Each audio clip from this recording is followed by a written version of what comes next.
Restraint as a portal to clarity, observing, noticing, and choosing. Restraint is often misunderstood as suppression or denial, but in its truest form, restraint is a profound act of stepping back, not to ignore or avoid, but to create space. It is a conscious pause, a deliberate softening of the reactive egoist urge, so we can perceive the greater whole both within and around us.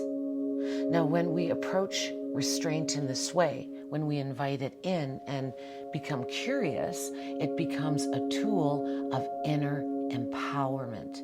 It gives us the space to observe, notice, and discern what is truly necessary from what is not.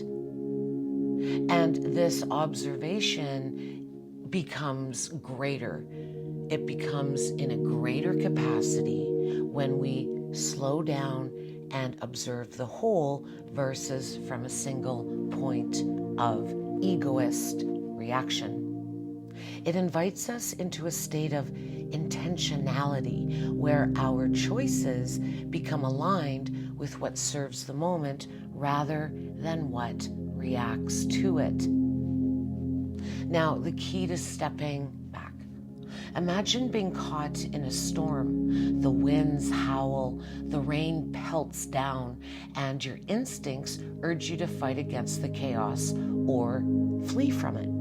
Restraint is like stepping into a quiet shelter, giving yourself the room to breathe before the storm comes. From this space, the storm becomes less overwhelming because we are a little bit more grounded. We're a little bit more, even prepared for it. So we can gather our tools and be ready to do what we have to do. Now, you begin to notice patterns in the chaos, the way the wind bends the trees, the rhythm of the raindrops, and a deeper understanding emerges. Now, this stepping back is not an act of inaction or submission. Not at all. It's quite active. But one of the profound ways that we can perceive life with presence. It allows you to shift from reacting to the feeling and attaching your identity, from feeling to just noticing. It's a neutral state. You're just observing, nothing more and nothing less.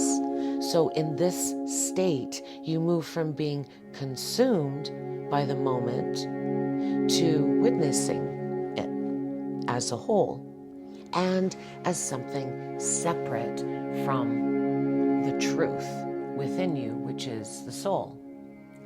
Now, observing and noticing. When we enter the space of observation, we start to see what is necessary and what is unnecessary. This is the heart of clarity.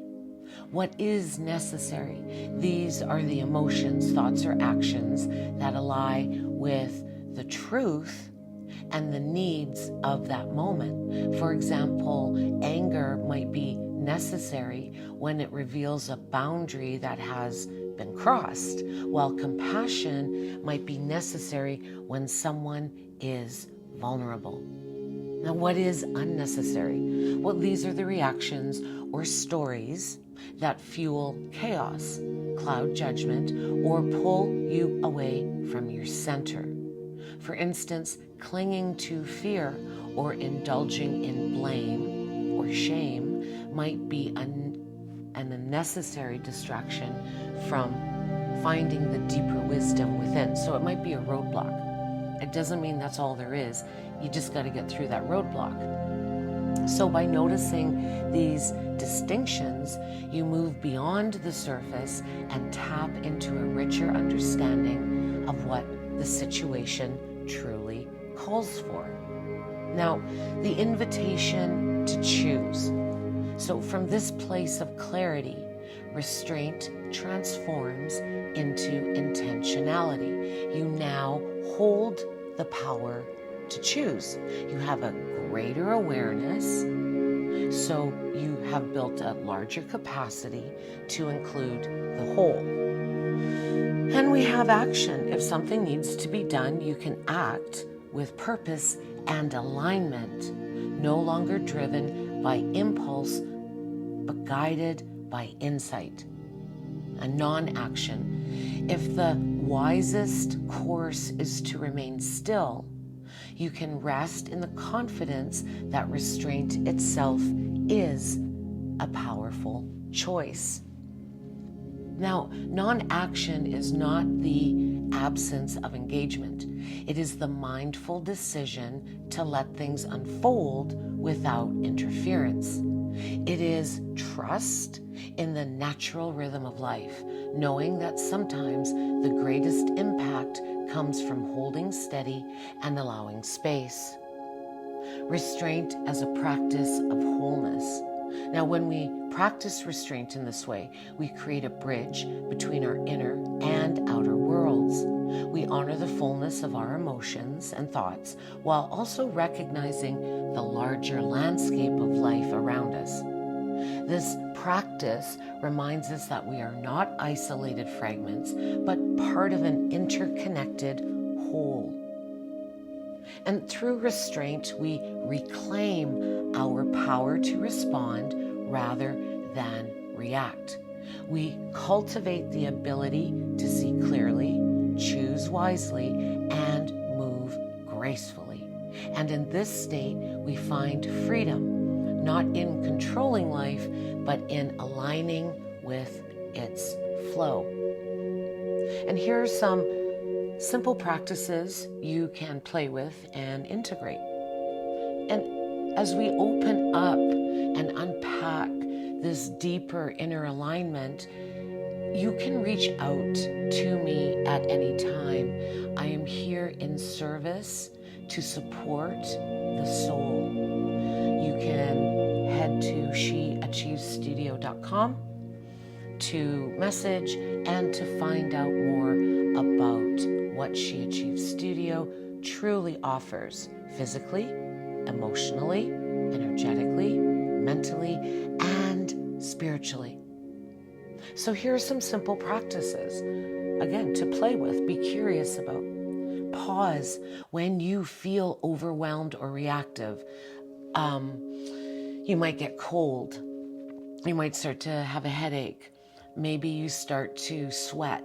Maybe you get really hungry, or maybe you have gas.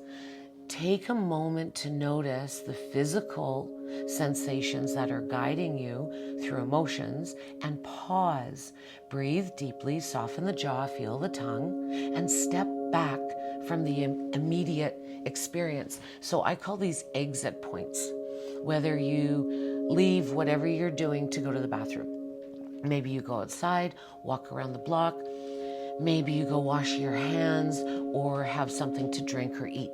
Know the exit strategies so you can pause.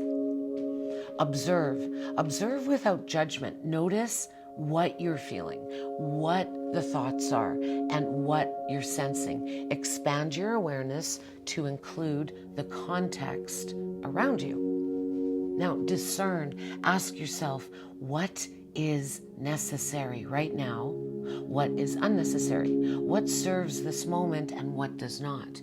And I really feel that boundaries have a lot to do with this section to discern, because if you are instilling and promoting boundaries, this may be very challenging for you to do, or it might be quite simple, depending on how confident you are in promoting those boundaries. And finally, we get to choose. When we create a greater wholeness within and around, we increase the capacity of choice. Decide whether action or non-action is the most aligned response. Trust the clarity inside of you and ask yourself, observe from the whole, is this in alignment with the greater perspective, the greater whole. Now, restraint is not a denial of life. It is an embrace of its complex nature, its complex source. So the complexity, we want to embrace it, but this is where we restrain so we can see it as a whole. It's the wisdom to step back so we can move forward with intention, the courage to observe so we can act with purpose, and the grace to let go when letting go is the greatest act of all. And do we really let go? Do we ever really let go? Do we ever really forget? Well, the subconscious and nervous system holds on to everything. Even the Akashic records has a big web of every single experience in the entire cosmic bladder. So when we let go, I believe and I teach that we really are shifting the vibration and the frequency, physically, emotionally, energetically, mentally, and spiritually, into a higher frequency. So we are able to move around everything to see that whole. That is how we let go, to shift the vibrations into a higher frequency. Take a moment, pause, soften, notice the breath, notice the thoughts, notice what is happening, and then choose from this greater awareness what is necessary and what is unnecessary. And from the boundaries within me into the boundaries within you, I say namaste, peace and love,